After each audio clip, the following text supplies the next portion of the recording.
What alternatives are there to antibiotics? Excuse me. How do you know when to use them and when to use a real antibiotic? So that's again in the hands of an experienced clinician, and this is the danger I think with the internet right now, and just the availability to go buy anything or take anything and just get sold products. In our practice, for example, based on the patient's condition, based on their age, based on their comorbidities, which is important, right? Looking at whether they have diabetes or hypertension, or whether they've had that illness before, whether they have low immune system functioning, autoimmune disease, for example.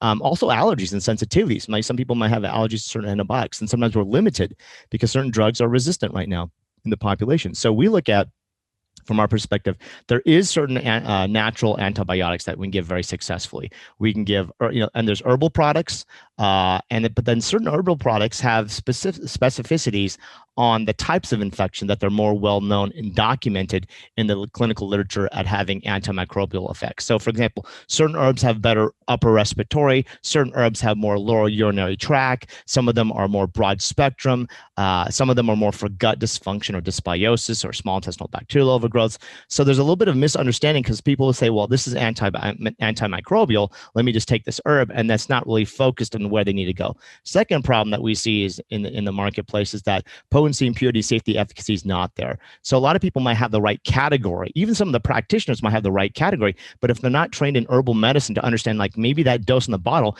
actually needs to be 5 times the dose of the potency to actually have physical effect. So a lot of people like to take small doses because this is how the manufacturers, they gather the data and they kind of micro dose it so they can make maximum profits, but then we're not getting the clinical benefits, right? And then people fail that therapy and then they have to take antibiotics. If you give the right natural therapy, about 90% of the time, if you can get it within the first 3 days, you may not need to have an antibiotic. Okay. We also use like broad spectrum antimicrobials, and one of them is what we call coated silver. It's a patented form. Now, interesting thing, people will say, well, what about like colloidal silvers? And I've been using that. Well, there's a study that just came out. It's recently published. It's on PubMed, and it's the comparative analysis of commercially prepared colloidal silver products. They took 14 of the most common colloidal silver products that you see on Amazon, right? Amazon, the largest retailer in the world. Those 14, most people in America, if I went from Kansas to New York City to Chicago to Florida to Texas to Albuquerque, you can show them their brand and they'll say, I've taken it or I've seen it on the store in my local shop, in a fancy health food store or a big box store, right? It's everywhere. And out of the 14, 12 of them failed.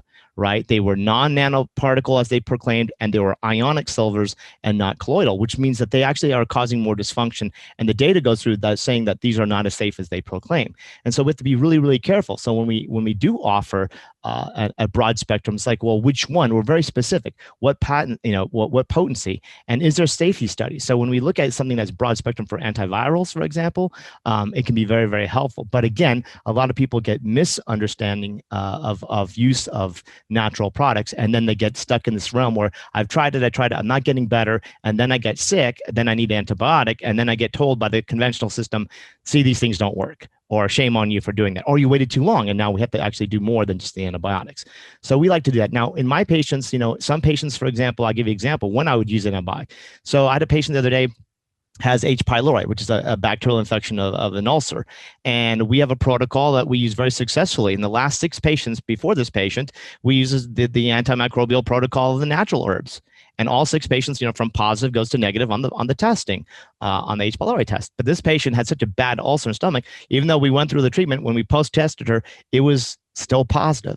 So then I have to pull out the big guns because it's not responding to the protocol. That now it's rare, but it can still happen, and that just means that some people just have different, they might even have some resistance to the natural therapies as well. So I try to use antibiotics very, very, carefully, and then we have to look at, because of the microbiome dysfunctions and long-term issues, and also what type of antibiotics we have to be very careful of. Like we avoid fluoroquinolones like Cipro and Levaquin in our practice because of those kind of long-term toxicities. So there's kind of some drugs are very good, like some things for small intestinal bacterial overgrowth, like rifaximin. Something's very specific that goes into small intestine, doesn't have effect with your good bacteria. It causes, it doesn't go into the colon. And so there is certain antibiotics, again, that the average patient doesn't know. So they hear like, oh my God, I'm anti-antibiotics. I'm like, no, I'd rather give you that than sometimes the herbs, because the herbs doesn't discriminate. Herbs knock out your good guys just as much as the bad guys.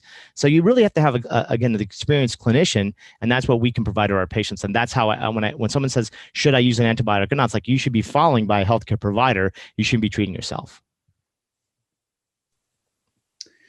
Do you recommend biopsies? When should you do it, and when should you avoid it?